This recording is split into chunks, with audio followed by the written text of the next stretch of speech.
കാറിൻ്റെ സൺറൂഫിലൂടെ എഴുന്നേറ്റ് നിന്ന് യാത്ര ആസ്വദിക്കുന്ന കുട്ടികൾ നമ്മുടെ റോഡുകളൊക്കെ ഇപ്പോൾ ഒരു പതിവ് കാഴ്ചയാണ്. കുട്ടികൾക്ക് അതൊരു വലിയ ഇഷ്ടമുള്ള കാഴ്ചയാണ്. കാറ്റൊക്കെ കൊണ്ട് കാഴ്ചയൊക്കെ കണ്ടിങ്ങനെ പോകാമല്ലോ. പക്ഷേ അത് ചിലപ്പോഴെങ്കിലും വലിയ അപകടങ്ങൾ ഉണ്ടാക്കുന്നു എന്നതിൻ്റെ ഏറ്റവും വലിയൊരു ഉദാഹരണമാണ് ഇപ്പോൾ കാണാൻ പോകുന്ന കാഴ്ച. ബംഗളൂരുവിൽ നിന്നാണ് ഈ വീഡിയോ. ഒന്ന് ശ്രദ്ധിച്ച് കാണുക, അതിനനുസരിച്ച് മുന്നോട്ടുള്ള കാര്യങ്ങൾ തീരുമാനിക്കാം.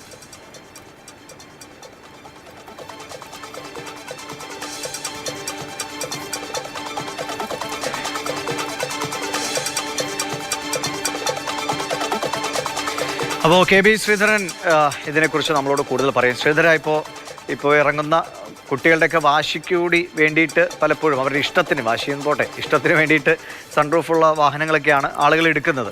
ഈ കാഴ്ചയൊക്കെ കണ്ടു പോകാമല്ലോ. ഇപ്പോൾ കടൽ തീരത്തോടെയൊക്കെ പോകുകയാണെങ്കിൽ രസമാണ്, അതിൽ നമുക്ക് സംശയമൊന്നുമില്ല. പക്ഷേ ഇതേപോലെയുള്ള സ്ഥലങ്ങളിലൂടെ, ഇതേപോലെ ഉയരമുള്ള വാഹനങ്ങൾ പോകാൻ പാടില്ലാത്ത സ്ഥലങ്ങളിലൊക്കെ ഇത്തരം തടസ്സങ്ങളുണ്ടാകും. അപ്പോൾ അത് ഉണ്ടാക്കുന്ന അപകടം വളരെ വലുതാണ്. കുഞ്ഞിന് ചെറിയ പരിക്ക് ഏറ്റുള്ളൂ എന്നത് ഭാഗ്യം. കണ്ടാൽ പക്ഷേ നമുക്ക് പേടി തോന്നും. ഇതെവിടെയാണ് ഇത്? അവിടുത്തെ മോട്ടോർ വാഹന വകുപ്പൊക്കെ ഇക്കാര്യങ്ങളിൽ ശ്രദ്ധ ചെലുത്തുന്നുണ്ടോ? അങ്ങനെ എന്തെങ്കിലും ഒരു ബോധവൽക്കരണ ക്യാമ്പയിനൊക്കെ നടത്തേണ്ട ആവശ്യം വരുമോ?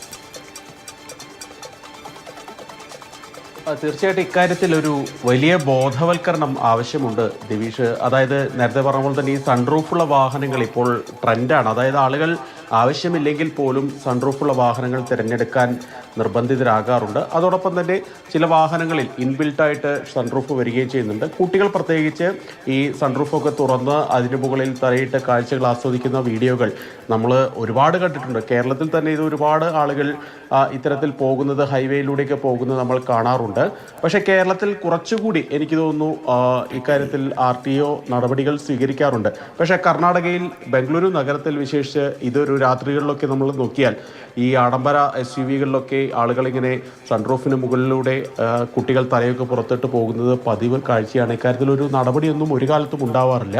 ഏതായാലും ഇത് പനത്തൂർ മേഖലയിലാണ്. ആ ദൃശ്യങ്ങൾ കണ്ടാൽ കുട്ടി തല പുറത്തിട്ട് യാത്ര ചെയ്യുകയാണ്. ഉടൻ മുകളിൽ മറ്റൊരു ക്രാഷ് ബാരിയറുണ്ട്. അതായത് കൂടുതൽ ഉയരമുള്ള വാഹനങ്ങൾ ആ അണ്ടർപാസിനുള്ളിലൂടെ പോകാനാവില്ല എന്നറിയിക്കുന്നതിന് വേണ്ടിയുള്ള ഒരു ബാരിയർ അവിടെ വെച്ചിട്ടുണ്ട്. കുട്ടിയുടെ ശ്രദ്ധയിൽ, കൊച്ചുകുട്ടിയാണ്, കുട്ടിയുടെ ശ്രദ്ധയിൽ ഇത് പെട്ടില്ല.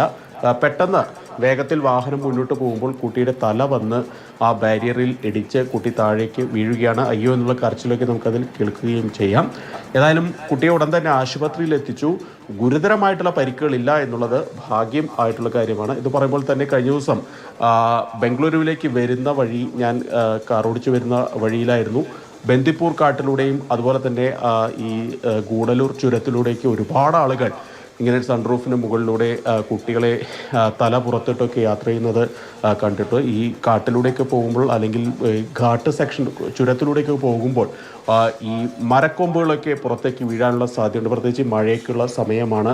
അങ്ങനെയുള്ള ഒരുപാട് അപകടങ്ങൾ അവിടെ നമുക്ക് മുന്നിൽ നിൽക്കുന്നുണ്ട്. അതിനൊക്കെ വിളിച്ചു വരുത്തുന്ന രീതിയിലാണ് പല ആളുകളുടെയും ഈ ഒരു ഭാഗത്തു നിന്നുണ്ടാകുന്ന നടപടികൾ അല്ലെങ്കിൽ അവരുടെ പ്രവൃത്തികൾ എന്നാണ് പറയേണ്ടത്. ഏതായാലും ഈ വാർത്ത കാണുന്ന ആളുകൾ കൊച്ചുകുട്ടികളെ ഇങ്ങനെ ഒരു ദുരന്തത്തിലേക്ക് ഇട്ടുകൊടുക്കരുത് എന്ന് മാത്രമേ പറയാനാകൂ.